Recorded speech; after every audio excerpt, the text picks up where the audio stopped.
Welcome back to Passionate About Music Education, a channel dedicated to you, the music educator. I'm Rachel, and today I'm going to share some ideas with you about how to teach general music classes for middle school. When I first started teaching general music classes back in the UK, there was very little resources available for lesson planning. Most of the lesson planning had to be done by yourself, so you had to create your own schemes of work, which was not only a daunting task to do as a new teacher, but it's also highly time consuming. Over the last 10-15 years, the resources have improved and there is more out there for you to use within the classroom. There's also more resources being shared on platforms like TPT and the TES, which is great because these have been tested and tried by teachers like yourself. However, you might find that a lot of these resources either need to be adapted for your classroom or don't work for the students that you have. And so how do we go about creating our own curriculum and teaching general music? The first piece of advice I'd give you is to think about your curriculum time as a whole chunk. Rather than trying to plan individual lessons as you go, look at how much time you have with the students. So for instance, you might have one class every week for the whole school year. And it's very common in the UK for that to happen in that middle school age. So you'd have year 7 for a whole year, and you would have that time broken up generally every 6 to 7 weeks by some kind of school holiday, whether it's a half term or the Christmas holidays. Generally in the school, they would be looking for a report or a grade either every half term, if you're unfortunate and you're in a school where they want to assess all the time, or certainly within each of their 3 terms. So you need to think about what you're going to do, how you're going to assess it, and then when you're going to have to write those reports. So by looking at the bigger picture, it gives you a much clearer map of how to start planning your curriculum. Other teachers find themselves in blocks of 9 weeks where you might have the students 2 or 3 times a week, but you see them for 9 weeks and then they rotate to another subject. Again, the time length that you have with them is still going to be a significant amount of time, but you are going to see them much more frequently, and then you might not see them till the following year. So it's really important before you start worrying about the individual lesson plans is to really think about that chunk of time that you have with each year group. So if you have year 7 and 8 and 9, you only see them once a week. You want to create some kind of scheme of work plan for progression from the first moment that they come into your school to the moment that they kind of finish middle school and leave, or they finish middle school or the secondary key stage 3 and go up into GCSE. What we really want to do is make sure that we fill the gaps of knowledge that they might have when they come into the school, and also ensure that they are ready to go on and do the next level of education, whether that's at high school or whether that's a GCSE music if they choose that course. It's our job to make sure that they're prepared for that next transition of education. So how do we go about doing this? Really, it is about blocking out on a piece of paper the 5 projects that you're going to do each year, and then it doesn't matter which order, but you'll see a natural progression. So for me, I would do pitch and rhythm in year 1, I would do musical instruments, I'd look at moods in music, so bring in all those musical elements. We'd do some basic keyboard skills because I always had keyboards in my classroom. With that, they got to do performing and composing. Then when I went into year 8, we started looking at scales in more depth, composing with scales, binary, ternary, rondo, because they needed to have that understanding and structure for GCSE. Then I would do chords, and I'd use classical music to start as an example, and then obviously we'd apply it to pop music. And then when I went into year 9, which is generally that last year group where a majority of our students aren't going to carry on in general music going on to GCSE, which is a shame, but we want them to have an appreciation of the arts long after our classroom experience. So in those ones that tended to be a little bit more career focused, so it was looking at film music and composers within film music, how people write music and make a living out of it. Musical theatre, again, how do people make a living out of musical theatre? How do they, all the roles behind stage as well as on stage. And then I would also do like a songwriting project at the end so that students could really, dive deep into all the skills that they've learned over the 3 years. That's all good and well if you start with year 7 and go through to year 9 and you're at that school consistently for a long period of time. If you find yourself in a situation where you're new to a school, your planning that you maybe had previously might not necessarily work so efficiently when you come into your new school, because it takes time to establish those skills. Because if you go straight into year 9, and I've experienced this myself, and you want to do the blues and you want to do pop songwriting and musical theatre, if they haven't had that grounding in year 7 and 8 and all the skills that they should have, musical skills that should have developed, then it becomes an issue because they've got gaps in their knowledge. So you may find that if you go into a new school, that a lot of the stuff that you teach in year 8 and year 9 may be very similar to year 7 in terms of content, because they might not have had that knowledge, but also so then you can make sure that you're building on those skills. When you start blocking out your school year, your 3-year curriculum, think about varying the topics in terms of the outcome. Is the topic specifically about performing? Is it about group composition? Is it a group performance? Is it creative writing, like in terms of songwriting? Do you want them to develop a historical understanding? For instance, you're doing the history of the blues. Really consider what skills you're going to teach.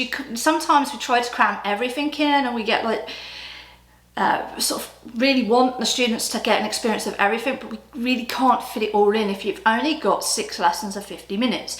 You can't go into the depth that you really want to. So consider varying your topic, and also consider when you're doing this sort of big project mapping out for your scheme to work, what you don't really want to do when you're teaching year 7, 8 and 9 at the same time, and you might be, you know, teaching year 7 class 1 and then year 9 and then a GCSE and then back to year 7 and you're back to year 9 in your whole day.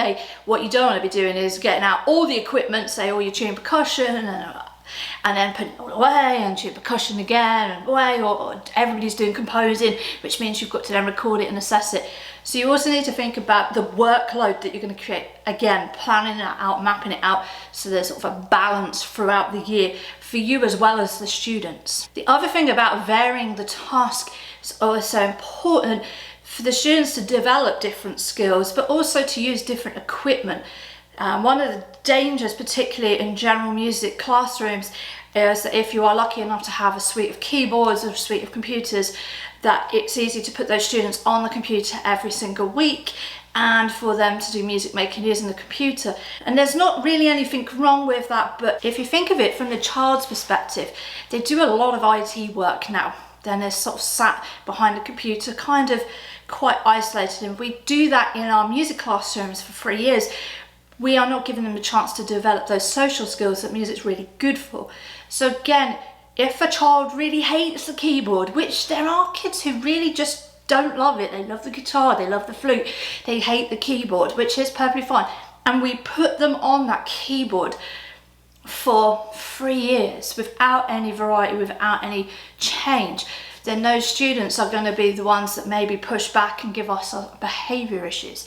So again, by keeping your curriculum varied in terms of the outcomes, the skills that you want them to learn, and the kind of activity, whether it's a solo independent task, whether it's a paired task, whether they're working in groups, whether they are using technology, the more you kind of plan that into your blocks, the easier it'll be to deliver your curriculum, but also the more engagement you're going to get from the students, particularly as they become older and are already starting to think about what they're going to do when they go on to like grade 10. Within all of that planning, so we've really thought about what topics we're doing, sort of the 4 or 5 main topics for each year group. We've thought about whether we're focusing on composing or the history of music or listening skills or teamwork building or performance skills. We've planned that. We've looked at the variety of instruments and tasks that we're going to use. The next thing to think about is bringing in those musical elements. What of the key musical elements are you going to focus on in each of those units? This again will make sure that your curriculum is balanced, because if they are going on to GCSE music, which we'd like them to, or BTEC music, then they do need to know the difference of pitch and rhythm, dynamics, tempo, structure, tonality. They need to have a basic understanding of these. And again, if we don't have that within our curriculum, then when you come to teaching them at GCSE, where you've got a lot less time with them and there's a lot of content to get through, then they haven't got that knowledge. So you also have to then teach that too, which can kind of cut away from maybe the more fun elements of teaching GCSE music, which is solo work and ensemble work and team building and all the fun stuff that you can do, the performance, the composing. From all of that planning, you should really have a good idea of the equipment and the resources and the musical elements and, you know, the key content. And that way it makes it much easier to plan your individual lessons so that you can, in your 5-6 weeks per project, or if you want to make it longer because you want to do 3 projects, 1 per term, and go into more depth, you could go, right, well, I'm going to do, you know, 3 weeks of that 9-week block, and I'm going to work on performing, and 3 weeks on composing, and, you know, I don't know, some variety at the end. Once you've done all of that, you've thought about your equipment, maybe the resources you want to buy for the future, and the topics that maybe you can't do now that you want to do in a year's time. It's a great chance then to start thinking about the assessment. And how are you going to assess? So if it's composition, you're going to assess the composition, the creativity against whatever guideline you give the students to work to, their brief. If it's performance, again, it might be whether they're performing a simple melody or whether they're playing something more complex with chords. The problem with assessment is personal to wherever you're teaching, and it's sort of slightly different in every country how you assess, but the key content is the same. So what you'll find once you've made your scheme of work and your like key stage 3 curriculum is that even when you change district or change country, the majority of the content that you create can still be taught. It will just be making sure that the assessment meets whatever the assessment of the school is. I've experienced that myself, and, you know, use similar materials in different schools around the world, but just assess slightly different. And we also need to make sure our students are part of that assessment and that they're self-reflecting, thinking about what they have done really well, what worked and why it worked, and then, of course, writing that assessment of what they're going to work on next or what skill they'd like to develop in music. This should be about music. It shouldn't just be I'm going to behave better or I'm going to be more focused in rehearsal time, because they're really behaviour as opposed to music skill. And also within that reflection time, there's an opportunity for you to showcase their work. So whenever I did a group composition task with my classes, whether that was songwriting or whether that was something to do with musical elements and moods in music, we'd always video.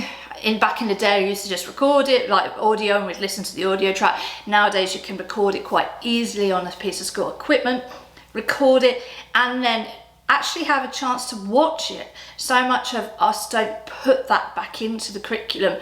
Of course you can share it on the internal school drive so the students can see it, but actually showing it in class, them hearing it, then watching themselves perform, seeing what worked, what didn't work, will really help them have an insight onto how to improve and for their self-reflection. Again, that should be within not necessarily every single project, because it might not be applicable, particularly if they're doing solo performing and you're hearing them individually within the classroom setting, but certainly on any big group task. I always do that with film music where they create their leitmotifs. It's always quite fun to make them perform them under pressure with the video camera, because, you know, it's real life, it's what presenting is all about.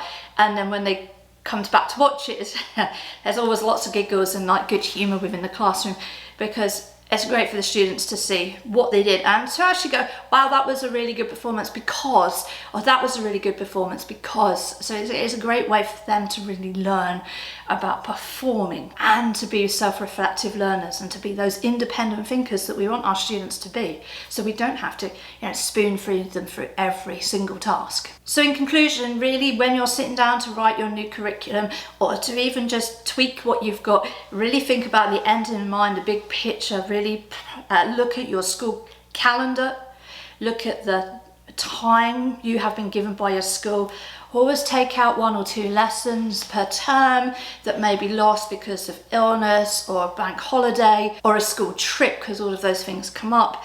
And that should give you a good idea of how many lessons you should have in each project and what you're going to be able to teach. And then, of course, looking at the whole curriculum to make sure there's a nice balance. And then from that point, you'll be able to start making your individual lessons.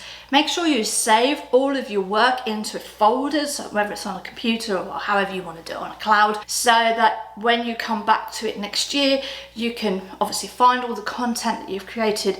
So you might have a year 7 project 1 or year 7 musical theatre project, whatever you call it. Every resource goes into lesson plans, and that way then you have your curriculum. So if, for instance, you go to a new school and that project doesn't work, you still have the resources which you might then use for year 8. You might go, well, actually they're not ready, so I'll put it into a different year group. Or actually what I would have done with year 9 won't work this year, so I will do this year 8 project with the year 9 students because they've got gaps in their knowledge. Maybe they've never done chords and they don't know how to do that. But the content will be there stored for the future. That way you have all then created all your lesson material, and then obviously you can write it up into more depth, into a comprehensive curriculum for you to teach from, and also for you to share with colleagues if you're in a department larger than yourself. I hope this video has been helpful, and if you have any great strategies, please share them in the comments below, because we are a community here passionate about music education, a community of teachers helping each other. If you like the video, share and subscribe. We'd love your support, and hopefully some of this resonated with you and will be helpful. Please stick around and watch the next videos that are coming up, because I know they'll be really helpful for you. Thanks for watching. This is Passionate About Music Education.